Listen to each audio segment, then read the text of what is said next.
আমার পিছনে দেখতে পাচ্ছেন একটা বিশাল বড় সোনার পাহাড়।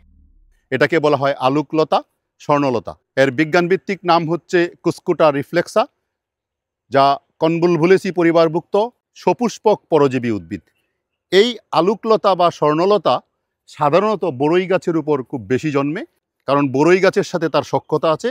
এর হোস্টেরিয়াম বড়ই গাছের কাণ্ডে যে জাইলেম ফ্লোয়েম থাকে সেখানে প্রবেশ করিয়ে দিয়ে সেখান থেকে সে খাবার গ্রহণ করে বেঁচে থাকে।